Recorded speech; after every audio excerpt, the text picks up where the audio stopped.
अरे तुम लोग लड़ो झगड़ो हमको उससे।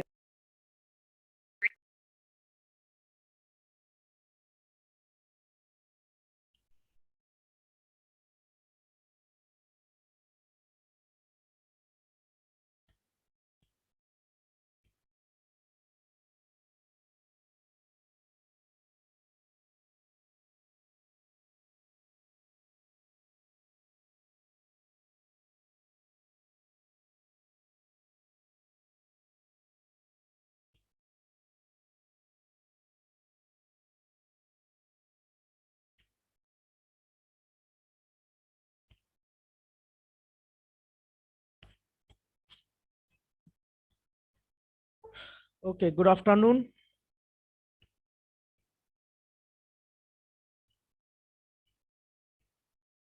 So am I audible?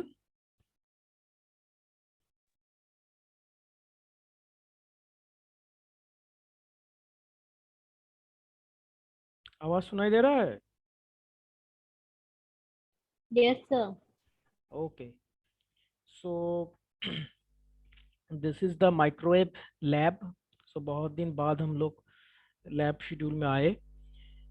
सो आज हम लोग माइक्रोवेव का फिफ्थ एक्सपेरिमेंट करने वाले हैं। Okay, so we have already performed definitely on virtually. So 4 experiment हम लोग देखे थे कि कैसे क्लिस्टोन सेटअप होता है, देन फ्रीक्वेंसी मेजरमेंट। ओके, सो आज हम लोग जो देखने वाले हैं that is the attenuation measurement. That means how can you measure the attenuation of a unknown microwave signal, definitely which is in the range of a X band. Okay, so as actually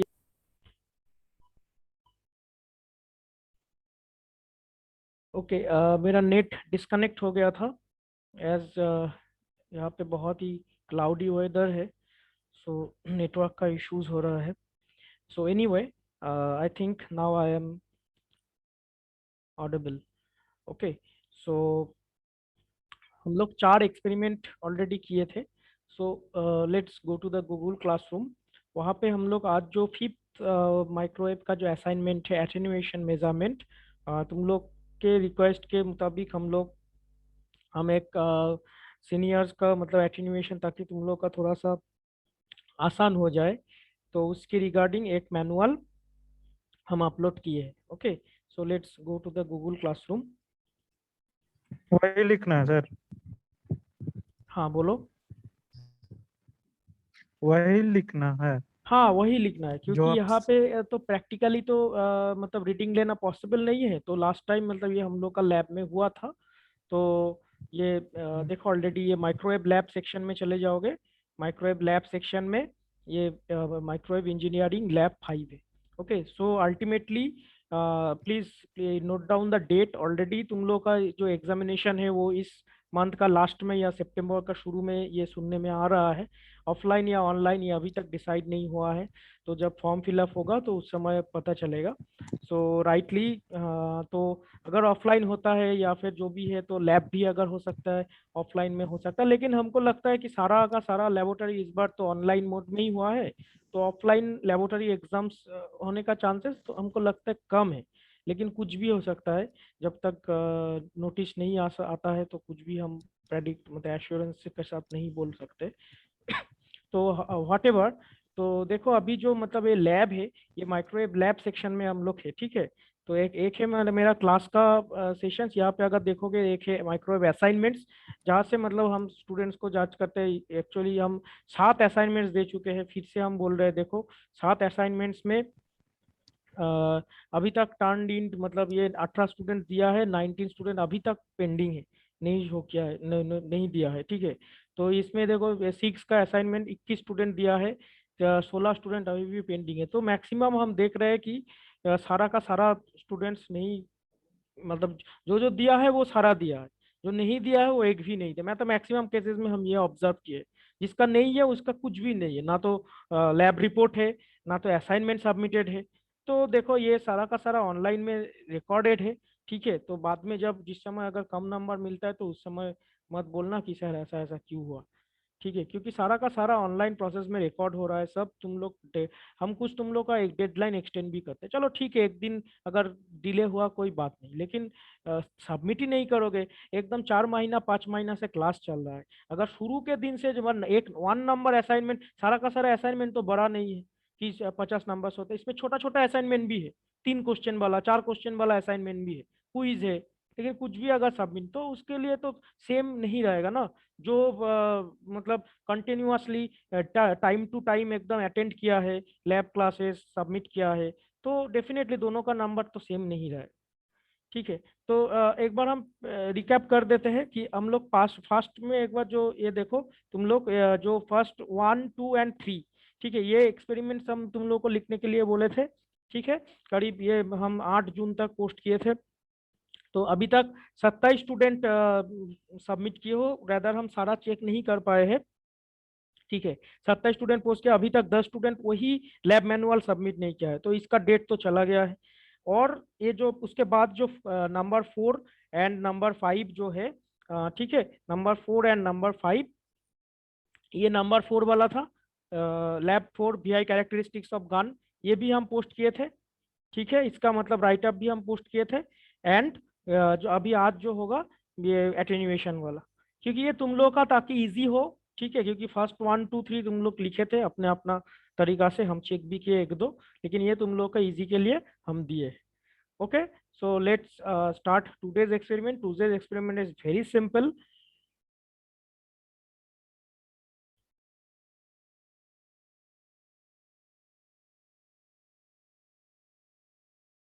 देखो यहाँ पे गौरव सिन्हा का ही अगर हम इसको open करते हैं, तो मतलब एक हम माइक्रोवेव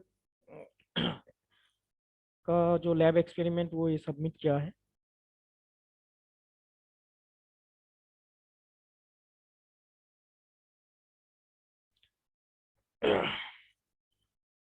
ओके, देखो तुम लोग को बोला गया था कि तुम लोग हर एक पेज में अपना अपना रोल नंबर जरूर दोगे, लेकिन missing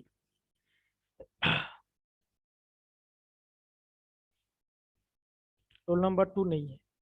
okay fine, roll number mention नहीं है।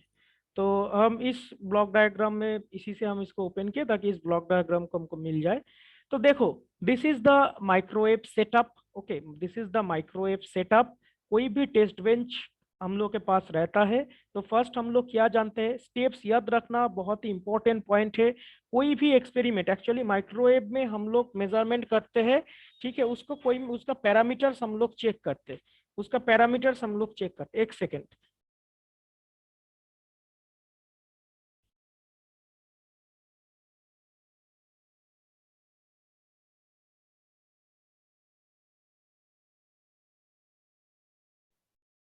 ओके।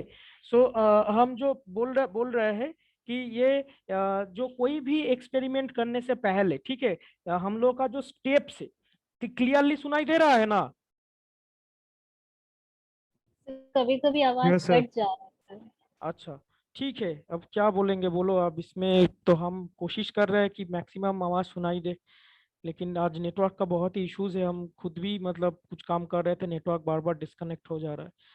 ओके, खैर अभी आई थिंक क्लियर है। तो अभी जो हम बोलने जा रहे हैं कि कोई भी माइक्रोवेव एक्सपेरिमेंट करने से पहले, सबसे पहले हम लोग का जो है ये तो जानना होगा कि हम लोग कॉलेज में, लैब में, या कोई भी स्टैंडर्ड ग्रेजुएट लेवल कॉलेज पे X band microwave test bench setup follow करते हैं। ठीक है, एक्स बैंड के मतलब एक्स बैंड के अंदर कितना से कितना रेंज तक होता है, 8 गीगाहर्ट्ज से लेके 12 गीगाहर्ट्ज। ओके, 8 to 12 गीगाहर्ट्ज के अंदर हम लोग काम कर सकते हैं। राइट, सो इसमें जो भी मतलब तुम्हारा टेक्निक्स है, दैट मीन्स कोई एक हम लोग अननोन एक सिग्नल प्रोड्यूस कर रहे हैं। ठीक है, यहाँ पे हम लोग ये जो पावर सप्लाई है, जो जिसमें जिसमें हम लोग का एक माइक्रोवेव सिग्नल्स हम लोग जनरेट करते हैं। ठीक है, वहां पे हम लोग 2 चीज लेते हैं, एक इधर क्लिस्टोन या फिर दूसरा हो गया गान।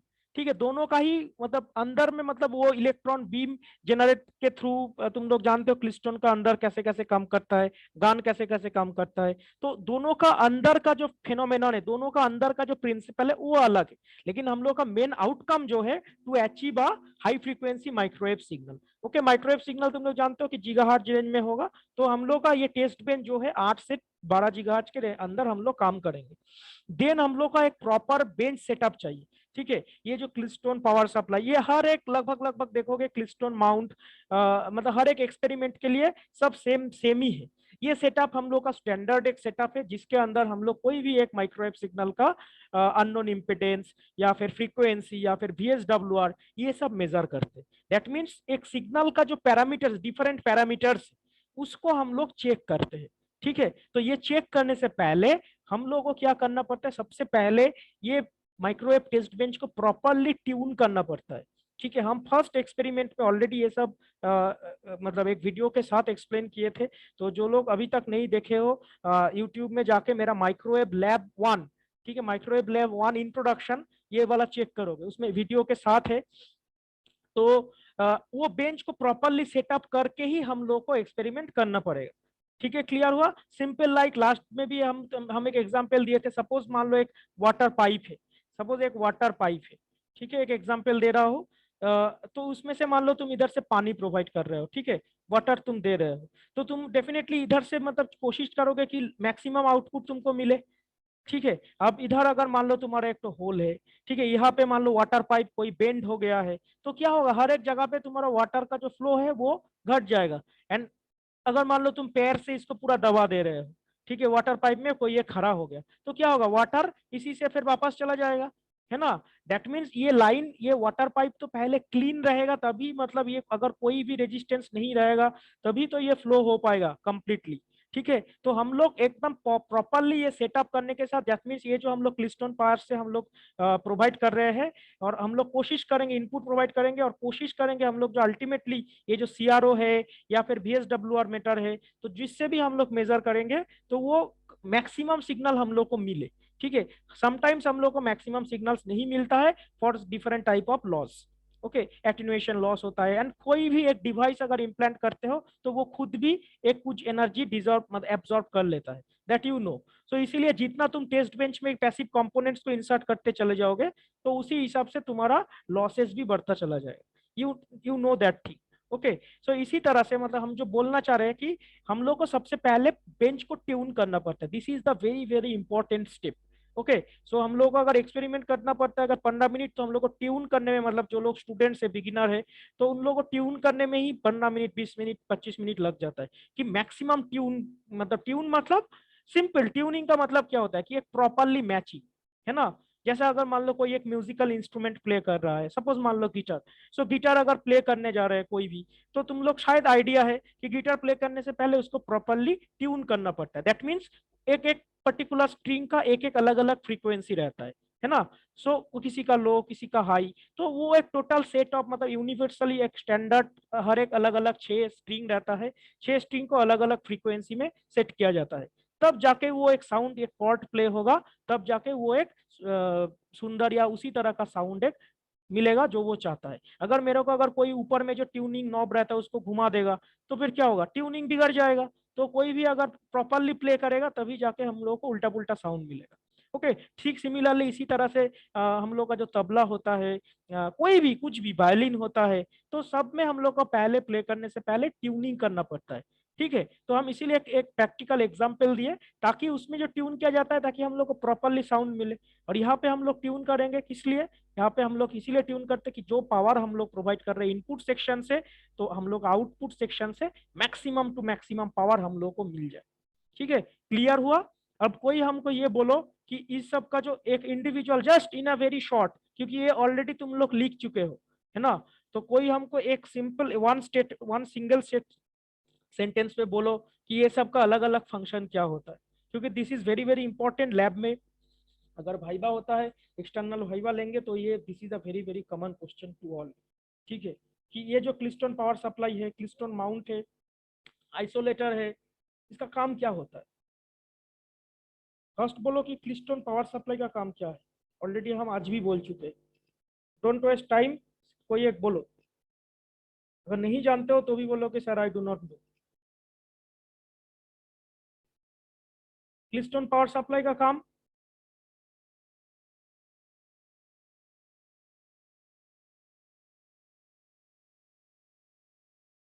बोलो। सर पावर सप्लाई पावर करेगा जनरेट सर 8 to करना, 12 गीगाहर्ट्ज। राइट, पावर जनरेट करना जो कि 8 से 8 to 12 गीगाहर्ट्ज के अंदर रहेगा। ठीक है, आइसोलेटर का काम, very very important this one is, isolator क्या फंक्शन करता है? भेजना उसके बाद वापस उससे नहीं हो सकता। राइट, दैट मीन्स ये जो सिग्नल इधर से पास कर रहा है, ये सिग्नल को यूनिडिरेक्शनल बनाता है। देखोगे समटाइम्स ये आइसोलेटर के ऊपर एक इस तरह से यूनिडिरेक्शनल साइन हम लोग को दिया हुआ रहता है। ठीक है, दैट मीन्स कोई भी पावर अगर इस डायरेक्शन से पास हो रहा है, वो वापस अगर रिफ्लेक्ट करके इधर बैक हो रहा है, तो ये क्या कर रहा है, आइसोलेटर का कुछ अरेंजमेंट इस तरह से रहता है कि वो और इस डायरेक्शन में, दैट इज बैक डायरेक्शन में सिग्नल्स को और नहीं पहुंचाएगा। क्लियर, ये याद रखना, it is a very very important. Isolator ये जो पावर सोर्स है, इसके डायरेक्शन से सोर्स मतलब ये जो मेरा आउटपुट है उस डायरेक्शन पे यूनिडायरेक्शनल बना देता है सिग्नल को। ओके, देन इसके बाद हम लोग का क्या दिया हुआ है, वेरिएबल एटेन्यूएटर, जो कि आज हम लोग का स्टडी करने का विषय है। ठीक है, ऑलरेडी क्लास में मॉड्यूल 5 में जो जो मतलब है मेजरमेंट टेक्निक्स है, frequency measurement techniques, VSWR measurement techniques, impedance measurement techniques, attenuation measurement techniques, सारा का सारा पावर मेजरमेंट टेक्निक्स पांचों था, सारा का सारा मतलब क्लास में हो गया है। ओके, जो लोग मिस किए हो या फिर याद नहीं है, please go through the YouTube videos, हम यूट्यूब में तुम्ही लोगों के लिए अपलोड करते हैं। ठीक है, अभी कोई कोई टीचर अपलोड शायद नहीं कर रहा है, लेकिन हमसे तुम लोग के लिए बेनिफिट हो जाए, बहुत ही अच्छा से जितना जरूरत है उस हिसाब से हम कोई कोई प्रैक्टिकल एनिमेशन भी है। ठीक है, तो जाके एक बार चेक कर सकते हो अगर क्लास मिस किए हो तो। ठीक है, सारा का सारा मेजरमेंट टेक्निक्स ऑलरेडी लिया गया है।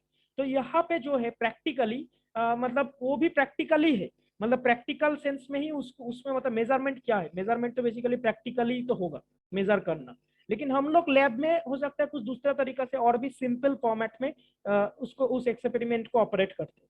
राइट, तो आज हम लोग का ये वेरिएबल एटेन्यूएटर, दैट मीन्स एक सिग्नल पास हो रहा है।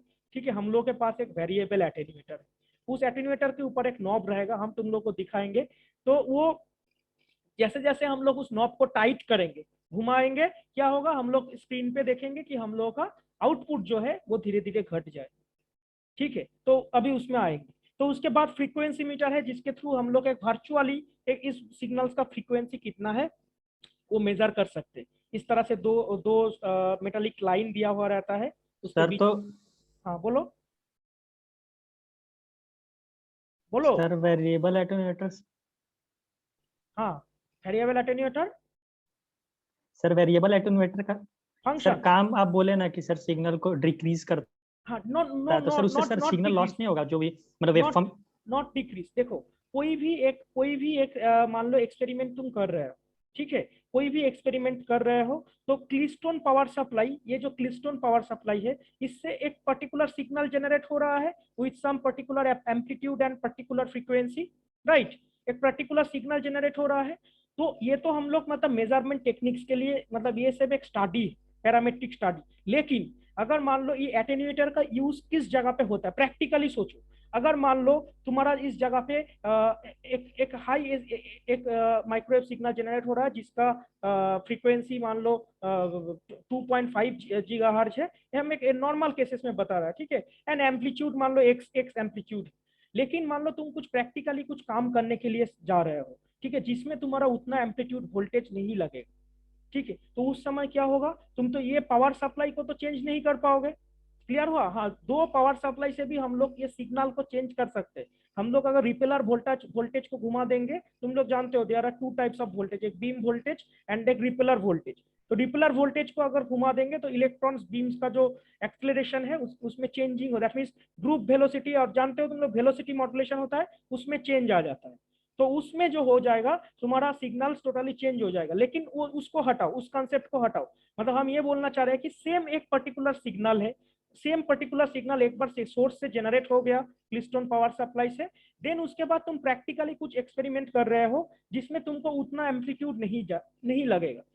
तो क्या करेंगे हम लोग, ठीक है, तो उस समय हम लोग ये variable attenuator is only weapon जहां जिसको कंट्रोल करके हम लोग का जो डिजायर्ड पावर है, दैट मीन्स ये आइसोलेटर के थ्रू जा रहा है, देन उसके बाद ही वेरिएबल एटेन्यूएटर रहता है। तो इस यहाँ पे अगर तुम लोग एक मान लो एक पावर मीटर या फिर VSWR मीटर या फिर CRO कनेक्ट करके रखोगे, ठीक है, तो यहाँ से अगर तुम ये नॉब को घुमा के तुम्हारे मुताबिक ये सिग्नल को तुम चेंज करके, दैट मीन्स तुम्हारे जितना रिक्वायरमेंट है उतना ही एटेन्यूएट करके तुम उस सिग्नल को आगे लेके जाओ। क्लियर हुआ?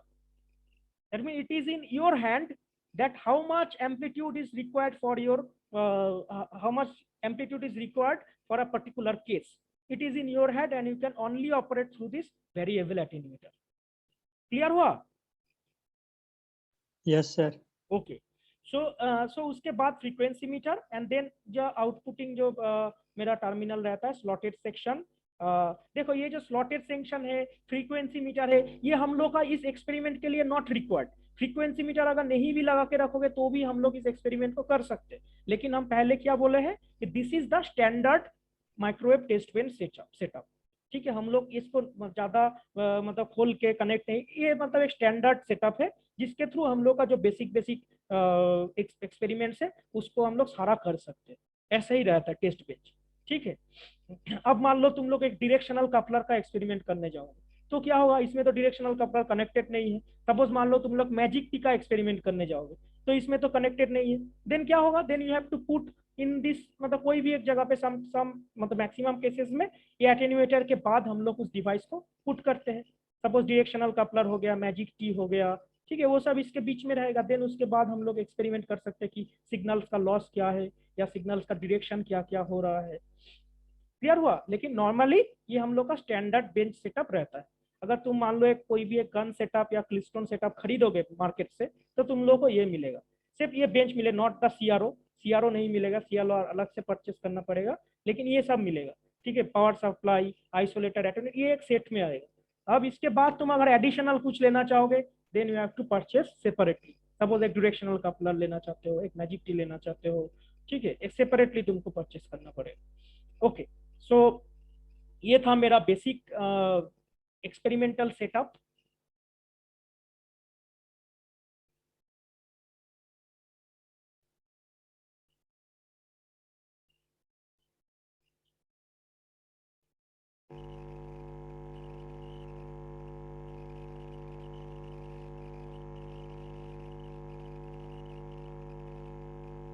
ओके, सो नाउ हम एक तुम लोगों को क्लिप दिखाएंगे, 2 मिनट का क्लिप है।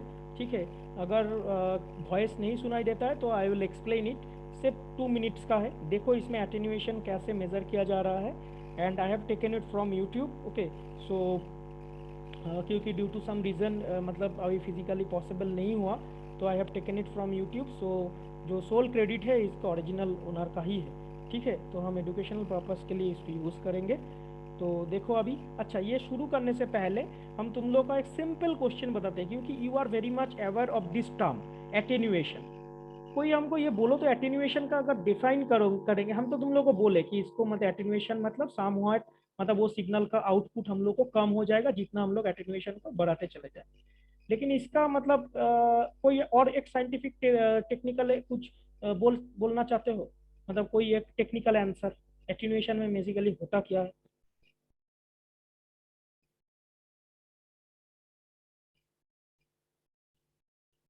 वेरी सिंपल, एक अगर मान लो एक सिग्नल सर सिग्नल डिस्टॉर्ट नहीं होगा सर? डिस्टॉर्ट नहीं होगा, नहीं डिस्टॉर्ट तो होगा सिग्नल, क्योंकि ये तुम्हारा मेन सिग्नल है।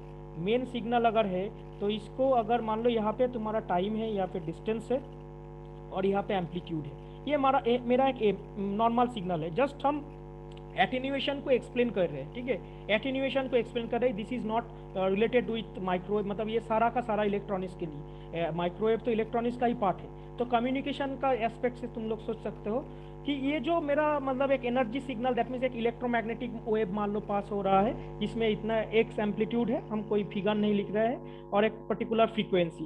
ठीक है, तो क्या होगा, ड्यू टू सम एटेन्यूएशन, इसमें जो इसका जो फॉर्मूला रहता है ना कि हम लोग का जो एनर्जी पर यूनिट वॉल्यूम होता है इलेक्ट्रोमैग्नेटिक वेव का, एनर्जी पर यूनिट वॉल्यूम, याद रहेगा, it is u equals to, you can note it down also, it is u equals to half of epsilon naught, half of epsilon naught and E square, capital E square. ठीक है, तो ये जो formula है ना, this is a very very important formula, you can note it down in your copy also, as because अगर short note में पूछा जाता है तो तुम लोग इसको लिख सकते हो। u equals to half of epsilon naught capital E square. तो ये क्या है, energy per unit volume in electromagnetic wave, और ई जो शो कर रहा है दिस इज इलेक्ट्रिक फील्ड। तो ये जो है ना, ये हर एक मतलब टाइम टू टाइम ये इलेक्ट्रिक फील्ड चेंज हो रहा है ड्यू टू इट्स समटाइम्स देखो positive cycle, sometimes negative cycle, sometimes phase. तो ये इलेक्ट्रिक फील्ड हमेशा ड्यू टू इलेक्ट्रोमैग्नेटिक वेव के वजह से चेंज हो रहा है। ठीक है, अब इसके अंदर अगर कोई भी प्रॉब्लम आया, अगर मान लो कोई भी रेजिस्टेंस ज्यादा क्रिएट हुआ या फिर कोई भी नॉइस के वजह से सिग्नल क्या हुआ, सिग्नल तुम्हारा घट गया, सिग्नल स्टेट मान लो ये किसी भी तरह का हो सकता है शेप, लेकिन हम एक दिखा रहा है, सपोज मान लो इस तरह का हो, धीरे धीरे कम हो गया। एंड इलेक्ट्रॉनिक्स फंडामेंटल हम लोग को यही सिखाता है कि एक सिग्नल अगर कोई भी है तो वो जितना ट्रैवल तुम्हारा जाएगा तो सिग्नल धीरे धीरे लॉस हो जाएगा। ठीक है, you know that this things, it is the time and this is the amplitude. ठीक है ना, it is already you know कि एटेन्यूएशन क्यों होता है।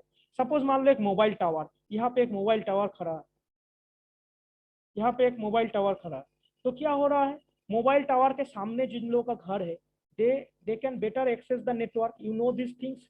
जितना तुम धीरे धीरे उस टावर से दूर चले जाओगे, जितना तुम दूर चले जाओगे, अगर सिंगल टावर रहेगा, ठीक है, अगर कोई हैंड ओवर प्रोसेस हम लोग का क्या होता है, कोई दूसरा टावर के अंदर पकड़ लेता है, लेकिन अगर उस टाइप का नहीं होता है, गाँव में खास करके ये होता है, गाँव में एक ही टावर रहता है, तो जितना एक पर्टिकुलर रेंज पे मतलब के बाद क्या होता है, और ये सिग्नल कोई भी टावर उसमें नहीं आता है। ठीक है, so this is just because due to of attenuation. Okay, so उस केस में हम लोग को क्या करना पड़ता है, जस्ट फॉर योर नॉलेज हम बोल रहे हैं कि उस केस में हम लोग को क्या लगाना पड़ता है, कोई आइडिया? जस्ट एक डिवाइस का नाम बोलो जिसमें मतलब मान लो हम लोग इम्प्लांट करते हैं। रिपीटर्स। ओके, सो रिपीटर्स हम लोग इम्प्लांट करते हैं, समटाइम देखोगे रीजेनरेटिव रिपीटर्स तुम लोग नाम सुने हो, वो क्या करता है, फिर ये सिग्नल को बूस्ट अप बनाता है। ठीक है, फिर ये सिग्नल को बूस्ट अप बनाता है, जैसे पहले जैसा एम्पलीट्यूड इसमें होता है। रीजेनरेटिव जहाँ से इसका एनर्जी खत्म हो गया, तो उस जगह से हम लोग फिर से उस सिग्नल्स को वापस एम्पलीफाई करते हैं, so it works as a amplifier also. तो ये जो जिस जगह तक मतलब इसका नेटवर्क पकड़ता है ना, तो उस पर्टिकुलर डिस्टेंस को हम लोग बोलेंगे रेंज। ठीक है, उस पर्टिकुलर डिस्टेंस को हम लोग बोलेंगे रेंज। दैट मीन्स एक मोबाइल टावर है तो उसका एक पर्टिकुलर सर्कुलर एक रेंज रहता है।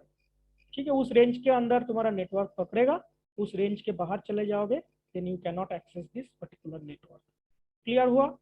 सो हम ये तुम लोग को जस्ट एक बेसिक आइडिया दिए कि एटेन्यूएशन होता क्या है नॉर्मली, मतलब माइक्रोवेव से बाहर जाके। और यहाँ पे जो हम लोग चेक कर रहे हैं, सिर्फ एक स्टडी कर रहे हैं कि हम लोग सोर्स में कुछ इनपुट दिए, सोर्स इनपुट देने के वजह से एटेन्यूएटर को हम लोग कुछ करेंगे। एटेन्यूएटर का जो डिवाइस है हम लोग का, उसमें एक नॉब रहता है, उसको घुमाने से हम लोग क्या देखेंगे, हम लोग का आउटपुट में कुछ चेंजिंग आए। ठीक है, just simple. So I am playing this video.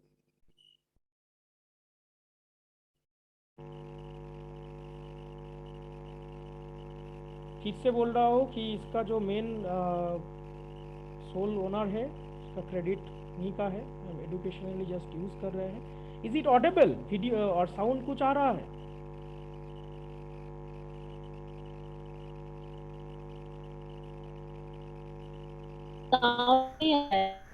Sound नहीं है? No sir. Okay, fine. Okay, no problem. I am explaining it. So this is the microwave test bench setup. Okay, just 2 minute का video है, कैसे मतलब output change हो रहा है वो तुम लोग थोड़ा सा देखो।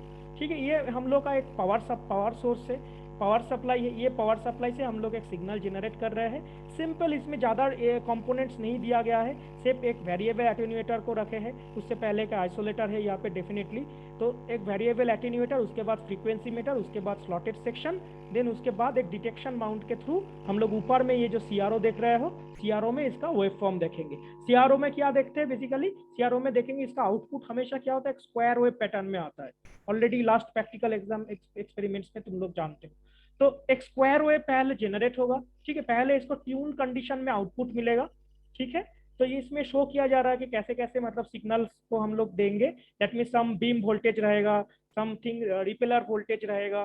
तो वो सब देने के बाद हम लोग एक सिग्नल्स को अचीव करेंगे, ठीक है। Okay, so this is your variable attenuator. This part is your variable attenuator. तो यहाँ से जो ऊपर में जो नॉब है ना, यहाँ पे 2 स्केल होता है, तुम लोग देखे हो हर्नियल स्केल जो होता है। तो इसमें 1 मिलीमीटर और एक राउंड देना पड़ता है, और उल्टा साइड घुमाओगे तो ढीला हो जाएगा, ठीक है। तो इसको जितना तुम टाइट कर दोगे तो इसके अंदर ये मेनली मेरा जो प्रैक्टिकली मेरा जो वेब गाइड है वो तो ये वाला है, ये देखे हो ना तुम लोग, ये जो मेरा प्रैक्टिकल वेब गाइड है। तो इसके अंदर कोई ना कोई फंक्शन के थ्रू ये टोटल सिग्नल्स को रोक देता है। अगर तुम पूरा क्लोज कर दोगे इसको घुमा के तो ये सिग्नल ब्लॉक हो जाएगा। तो हम लोग को सबसे पहले क्या करना है, इसको ओपन रखना है, ठीक है, ओपन रखना है, इस नॉब को एकदम ओपन रखना है। फिर देखेंगे कि हम लोग का सिग्नल कैसे मैक्सिमम आ रहा है। ओके, हम लोग को peak to peak value measure करना पड़ेगा। सो देखो यहाँ पे आई थिंक दिख रहा है तुम लोग को, ये एक स्क्वायर वेव हम लोग को जनरेट हुआ, ठीक है। जस्ट सिंपल, नॉब को हम लोग कुछ नहीं किए, नॉब को कुछ नहीं, मतलब एकदम ओपन कंडीशन में। दैट मीन्स इसमें अभी एटेन्यूएशन का कोई इफेक्ट नहीं है। तो हम लोग को एक एटेन्यूएशन मतलब एक वेव एकदम प्योर एक स्क्वायर वेव मिल रहा है, ठीक है, डिटेक्शन माउंट जो कि स्लॉटेड सेक्शन में कनेक्टेड है। तो एक प्योर साइन स्क्वायर वेव मिला। अब हम लोग क्या करेंगे, इस एटेन्यूएटर को धीरे धीरे रोटेट करेंगे। दैट मीन्स इसको हम लोग एटेन्यूएट कर देंगे सिग्नल्स को। तो देखो ये जो देख रहा है ना, सिग्नल्स को घुमा रहा है। तो इसी तरह से इस एटेन्यूएटर नॉब को घुमा के क्या करेंगे, हम लोग सिग्नल स्ट्रेंथ को कम कर सकते हैं। देखो यहाँ पे घुमा रहे हैं, तो सर्टेन एक पॉइंट के बाद हम लोग का क्या होगा, देखो ये जो वोल्टेज है एम्पलीट्यूड, उसमें थोड़ा सा चेंजिंग आने लगेगा। देखो अभी आएगा। ऑब्जर्व द सीआरओ, हम लोग एटेन्यूएट करते चले जा रहे हैं। ऑब्जर्व द सीआरओ, देखो एम्पलीट्यूड जो है वो धीरे धीरे अभी कम हो जाएगा। स्टार्ट हो गया, ऑलरेडी स्टार्ट हो गया, देख रहे हो। तो ये जो स्क्वायर वेव जो मेरा था, ये स्क्वायर वेव क्या होगा, एकदम अल्टीमेटली अगर हम एकदम देखो ये एकदम बंद पोजीशन में आ गया, ठीक है। तो उस पोजीशन में we are getting nothing from the output terminal. Clear हुआ। So this is a very simple एक फंडामेंटल एक्सपेरिमेंट है। तो समटाइम्स जब तुम लोग वो मैनुअल चेकआउट करोगे, ठीक है, उसमें सारा का सारा नोट्स दिया हुआ है। तो हम लोग रीडिंग कैसे लेंगे, तो ये जो मेरा जो रीडिंग था ना, मतलब ये जो वेव फॉर्म में, तो इसमें एक वी मैक्स एंड एक वी मीन मिलेगा। दैट मीन्स वी मैक्स यानी पिक टू पिक वोल्टेज हम लोग लेंगे। तो ये डिफरेंट तरह से हो सकता है, ठीक है, कोई एक हाई वोल्टेज भी ले सकता है। तो मेनली हम लोग का इधर से जो मेरा एम्पलीट्यूड वोल्टेज है वो लेना है। एंड सेकेंडली हम लोग कितना एटेन्यूएशन के बाद हम लोग का उतना मतलब वोल्टेज में घटा हो रहा है, वो हम लोग मेनली मेजर कर रहे हैं। तो यहाँ पे मान लो जितना तुम घुमा रहे हो, तो you can measure it in dB also. मतलब इधर से पावर घटा रहे हैं ना, तो ultimately we are achieving power from this output end. तो जितना तुम मतलब पावर्स को, दैट मीन्स ये जो एटेन्यूएटर है, एटेन्यूएटर को तुम पावर से कैलकुलेट कर सकते हो, या फिर एटेन्यूएशन को तुम रेजिस्टेंस से भी, हम लोग जो लास्ट एग्जाम में मतलब लास्ट ईयर में किए थे, वो रेजिस्टेंस के दौर पे मतलब इसको, that means it provides a resistance. That means वो जो मतलब हम लोग फोर्स कर रहे हैं, एक्सटर्नल फोर्स, उसको तुम पावर के रेस्पेक्टिव में मेजर कर सकते हो, रेजिस्टेंस के रूप में मेजर कर सकते हो। So that is in you. Okay, so यही था मेरा सिंपल एक छोटा सा एक्सपेरिमेंट एटेन्यूएशन मेजरमेंट का। दैट मीन्स एक माइक्रोवेव सिग्नल फ्लो हो रहा है, तो ये है वेरिएबल एटेन्यूएटर। और एक मेरा होता है अननोन एटेन्यूएटर, वो हम लोग अभी नहीं यूज करेंगे, चर्चा भी अभी नहीं करेंगे, वो अलग तरह का दिखता है। लेकिन ये this is a very common one. कोई भी एक स्लॉटेड लाइन के बीच में इसको रखने के बाद हम लोग इसको अगर घुमाते हैं, तो उसमें क्या होगा, सिग्नल का जो फ्लो है वो धीरे धीरे घट जाएगा। एंड वो अल्टीमेटली हम लोग का जो सीआरओ है उसमें हम लोग का रिफ्लेक्ट करेगा। दैट मीन्स पहले प्रॉपरली साइन वेव रहेगा, प्रॉपरली पहले एक साइन स्क्वायर वेव हम लोग को मिलेगा। एंड उसके बाद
आर यू देयर?